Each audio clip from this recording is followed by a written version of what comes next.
Parler aujourd'hui de l'humaniste Macron, qui s'est érigé en défenseur de cette minorité de très hyper riches, en pleine période de troubles sociaux. Qu'est-ce qu'on entend sur toutes les chaînes de télévision? C'était le sommet de Davos. Tous les gens qui se réunissent pour définir la politique, le développement durable, l'économie durable, le partage des richesses et tout. Et dans la réalité, ils ont fait apparaître des chiffres qui sont intéressants. T'as l'ONG Oxfam, qui s'appuie sur la banque de crédit suisse et sur le Forbes pour ces chiffres. Ils ont déclaré des chiffres que tout le monde a pu voir, mais je ne sais pas s'ils font l'analogie par rapport au mouvement qu'il y en a dans la rue. Le lien, 2153 milliardaires, tu l'as entendu ça, qui ont plus accaparé en richesse plus de 60% de la population mondiale. Et le 1% les plus riches, c'est un truc absolument aberrant. Même si le chiffre est erroné, tous les gens, les économistes d'habitude s'appuient sur Forbes. Quand c'est des chiffres qui s'intéressent, ils disent qu'ils ne sont pas erronés. Quand c'est des chiffres qui sont publiés par l'ONG Oxfam, ils disent que c'est des chiffres qui sont faux, mais même s'ils étaient un petit peu faussés. La réalité, c'est que 1% de la population mondiale détient plus du double des 92% restants. Si c'est pas une aberration et si les gens n'ont pas envie de se bagarrer pour rétablir un petit peu l'équilibre et puis les inégalités, on ne comprend plus rien. Et en France, ils ont annoncé la chose suivante. On a eu des milliardaires, nous aussi. Depuis 2008, ils ont été multipliés par 4. Juste après le problème qu'il y a eu en 2008 sur le plan économique, l'effondrement et tout des monnaies, eux, ils ont réussi à tirer leur épingle du jeu et en pleine difficulté, pendant que les Français commençaient à patauger, eux, ils se sont multipliés par 4 depuis 2008. On est en 2020. En 12 ans, ils ont réussi à avoir 41 milliardaires au lieu de la dizaine qu'il y avait à cette époque-là. Et on se pose des questions. Après, ils disent aussi 10% de la population française arrive à ramasser 50% des richesses en France. Par rapport aux chiffres mondiaux que je t'ai cités, c'est sûr qu'il y a beaucoup moins. On peut se féliciter. On se félicite, comme je l'ai dit autrefois, parce qu'il y a plein de syndicalistes, d'ONG, de gens qui se défendent et qui bougent. Et tous ces gens qui braillent, même des jeunes qui des fois savent pas trop ce qu'ils disent. Puis des fois, il y a quelques exactions. On parle de violence, etc. La vraie violence, c'est Macron qui l'a fait. Macron, il a fait un petit truc qui apparaît pas sur les ondes. Quand il est arrivé, il y avait 14,1% des gens qui étaient en dessous le seuil de pauvreté, c'est-à-dire 60% en dessous le salaire médian. Depuis qu'il est arrivé, c'est monté à 14,7%.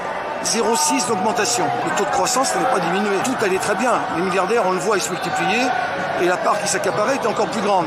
Et dans le même temps, ils mettaient des gens en dessous du seuil de pauvreté. Et là, il y a un chiffre qui vient de paraître. Il en a mis 400 000 de plus, rien que dans l'année 2018. On peut comprendre quand même pourquoi des gens sont là. Ils ne s'en rendent même pas compte. Mais c'est des gens qui ont moins de 1050 € par mois. C'est dur de payer un loyer, de vivre, de manger. Il y avait une coiffeuse qui me disait qu'elle avait commencé à travailler à 14 ans en sous-main pour faire un petit peu de boulot pendant qu'elle passait son CAP. Et quand elle est arrivée pour la payer, on l'a payée qu'à partir de 18 ans. Elle a travaillé jusqu'à 64 ans. Et elle me dit, je me retrouve avec une retraite de 950 €. Je ne sais pas comment je vais faire pour continuer à payer un loyer puis vivre. Dans le monde où je suis arrivé, moi, au travail, en 68, c'est vrai qu'il y avait des inégalités. Elles étaient moindres quand même que celles-là. Et c'est nous qui sommes responsables. Je me sens responsable. Je me dis, qu'a-t-on fait pour empêcher cela? Là maintenant, c'est aggravé. Puis alors, là où c'est le pire, c'est sur l'environnement. Le développement durable, on en parle tout le temps. Il y a 3 dimensions. Il y a des dimensions environnementales, bien sûr. La dimension sociale, parce qu'on se dit qu'il faudrait aller vers un partage des richesses qui soit plus équitable. Or, on voit qu'on s'en va carrément à l'inverse. De l'autre côté, il y a cette dimension économique. On dit qu'il faut quand même que l'économie progresse. Mais est-ce que le développement durable passe par un taux de croissance très élevé? Ce gâchis qu'il y a, cette obsolescence programmée sur plein de choses qui se vendent, il faudrait peut-être réfléchir. Alors on se dit comment ils ont fait pour arriver à ça? Les politiques qu'on a en ce moment, c'est les serviteurs, les valets, les laquais du capital. Il faut dire les choses. Ils ne sont que ça, c'est pas eux qui commandent. Ceux qui commandent, c'est ceux qui font l'échec. Il n'y a pas que eux. Il n'y a pas que les politiques qui les aident. Il y a aussi les gens qui sont dans les médias. Je sais pas si tu as regardé les statistiques, toi qui es un média indépendant. Eh bien, les statistiques, c'est les suivantes de Reporters sans frontières, c'est celui qu'on prend d'habitude comme bilan. Ils disent que sur la liberté de la presse, on a reculé à la 32e place sur 180 pays. C'est important de constater ça. Puis on se dit, qu'est-ce qu'ils font en France? On regarde, on analyse un peu, on se rend compte que 5 des milliardaires qui tiennent une bonne partie des médias et de la presse, sont une dizaine à pratiquement tout tenir, on se rend compte qu'ils détiennent tous les trucs clés. 89,9%. Les télévisions, la part d'audience dans les télévisions, 50,3%. Les radios, ils sont à 40,4%. Et on s'étonne pourquoi les gens suivent comme des moutons. C'est facile de comprendre. Et même si des gens qui sont très tièdes par rapport à ça, ou qui sont même carrément l'opposé, contestent ces chiffres, même si on les diminue un petit peu, c'est quand même énorme. Même si par exemple le 1%, au lieu de détenir le double des 92% dont je te parlais, à supposer qu'il y a une énorme saloperie, les gens ils ont tronqué les chiffres et tout, ils en prendraient qu'ils n'auraient qu'une fois la même valeur que les 92%. C'est déjà invraisemblable qu'on puisse tolérer ce genre de choses. Et Macron, quand il est arrivé, qu'est-ce qu'il a fait? il a dit, il était déjà avec, si tu le sais, secrétaire de Hollande à l'Élysée. Tout à fait. C'était lui son conseiller économique. Tout à fait. Il a été téléporté. Il a été téléporté, tranquille. Alors, au début, il faisait que ça, le conseiller. Donc, le CICE, le crédit à impôt, compétitivité emploi. Il en était à l'initiative, déjà. Alors, ils ont reçu par ce biais-là plus de 100 milliards. Après, c'était pas fini. Il l'a maintenu. En 2019, il a dit on le supprime, mais il l'a remplacé par un allègement des cotisations sociales, dont on ne sait pas le montant que ça représente. Le montant et l'ampleur de la réduction. Et puis là, comme il a vu ce chiffre apparaître sur toutes les télés, comme quoi il y avait 400 000 pauvres de plus, les médias se sont mobilisés. Les médias se sont mobilisés pour dire, vous vous rendez compte, Macron vient de créer 120 000 emplois en classe A, c'est-à-dire ceux qui étaient au chômage depuis très longtemps. On a l'impression qu'il a fait un cadeau, qu'il a fait un superbe cadeau aux travailleurs en leur offrant 120 000 emplois. 120 000 emplois, il ne faut pas s'amuser à faire le chiffre, je suis mesquin, mais si on prend les 100 milliards qu'ils ont eu par le CICE, un peu plus ces allègements dont on ne connaît pas la hauteur sur les cotisations sociales, si on partage, ça fait cher le salarié au SMIC. Le patron est payé au SMIC, et puis tu as des gars comme Nicolas Dos sur BFM TV, ou Emmanuel Chip, qui disent « Oh, c'est dommage, c'est bien, c'est formidable que l'emploi se relance comme ça », et puis ils exultent, et puis ils disent oh, « Le président, il est vraiment formidable, c'est sa politique qui lance ça ». Ils parlent un peu d'El Khomri, la loi travail, ils parlent un peu de Muriel Pénicaud, et puis ils disent quand même c'est formidable, ils veulent essayer d'étouffer cette histoire de 400 000 pauvres. Et de l'autre côté, qu'est-ce qu'ils nous balancent par rapport à ces emplois créés?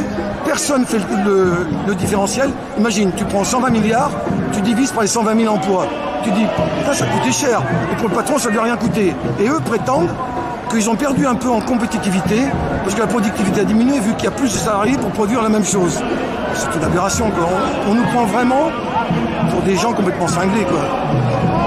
Ils pensent que nous sommes tous décérébrés, et qu'on n'a rien à dire, quoi. C'est vraiment impensable, ce truc-là. La chose qu'il a fait quand il est arrivé, alors qu'il enlevait l'ISF aux autres et puis qu'il faisait des cadeaux, le CICE et tout, à nous, il voulait retraiter, nous augmenter la CSG. Donc déjà, il y avait il y avait un problème. Il essayait de nous voler. Il essayait déjà de nous en piquer. On n'avait pas grand-chose, mais il essayait encore de nous en piquer. Il a reculé parce qu'il y a eu les mouvements et tout. Il y a eu les gilets jaunes en même temps. Il y avait les gilets jaunes et c'est pour ça qu'il a reculé. Donc ça, c'était le premier truc. Après, il dit, je vais pas toucher à vos pensions. Comme s'il n'allait pas toucher aux pensions, les anciens, oui, mais les nouveaux, il va y toucher, puisque avant, on était calculé sur les 10 meilleures années. D'autres étaient sur les 25 meilleures années. Alors, ceux qui étaient sur les 10 meilleures années, on les considère comme des privilégiés. Comme j'ai dit l'autre fois, quand on parle des régimes spéciaux, on parle que de 320 000, alors qu'il y en a 4 millions. Il y a 4 millions de gens qui bénéficient de régimes spéciaux. Mais on parle tout le temps de ces 320 000, pourquoi? Parce qu'on veut faire apparaître que c'est les cheminots, les traminots, l'EDF. Les seuls qui ont un certain pouvoir à mobiliser et puis bloquer un peu l'économie du pays et faire pression. Autrement, ça sert à rien. Donc c'est une manière de créer de la division et de l'intimidation vis-à-vis de ceux qui se mobilisent en fait. C'est uniquement cela. Ils voulaient juste diviser. Ils jettent l'opprobre sur ces trois catégories de travailleurs en leur disant ils bénéficient de privilèges invraisemblables avec des salaires à 1 500 à 2 000 euros et des pensions, ils sont vachement privilégiés. Et ceux qui lancent ça, ils sont à la télé, ils ont peut-être 10 000 par mois, etc. Mais ils osent parler des privilégiés de cheminots. Ces salauds de cheminots, quoi. Qu'est-ce qu'ils ramassent? Il est traminots, mais c'est aberrant, on peut même plus circuler dans Paris. C'est une aberration. Après, il disait, je ne veux pas augmenter les cotisations.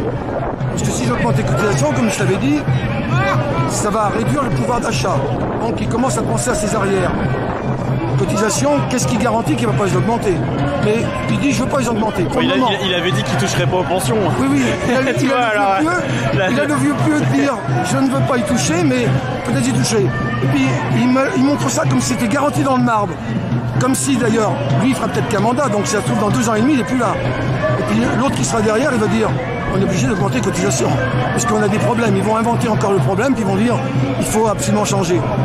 De l'autre côté, il dit je ne veux pas augmenter non plus aux patrons parce que leur compétitivité va descendre, donc la productivité va certainement stagner. Si je commence à augmenter leurs cotisations et tout, ça va être plus cher pour eux, donc je ne voulais pas le faire. Puis après, il restait donc que cette histoire d'âge.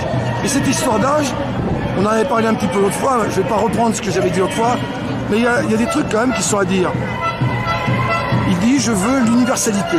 Bon, déjà, on a vu que sous la pression, il cède sur plein. Pompiers, gendarmes, flics, et militaires, tout, il va lâcher sur plein de choses. Il va lâcher peut-être sur encore d'autres. Ça créera dans la tête, l'esprit des gens des inégalités qui font qu'ils seront divisés et qui ne bougeront peut-être pas la prochaine fois.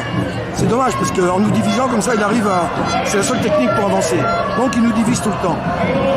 Après, il dit je veux l'universalité, je veux que 1 euro vers cotisé donne 1 euro, enfin la même production. Il y en a qui parlent que ce sera 10 euros qui donne 1 point, on ne sait pas, on ne connaît pas la valeur du point, il n'a encore rien dit. D'ailleurs le Conseil d'État a rejeté son projet, il l'a retaclé, il a dit que c'était insuffisamment préparé, que c'était... Et la réponse à ça c'est non mais tout est normal, c'est normal, oui. Le Conseil d'État joue son rôle, nous allons rectifier. Le pire Yacine, c'est que il ne sait même pas lui-même où il va, je pense.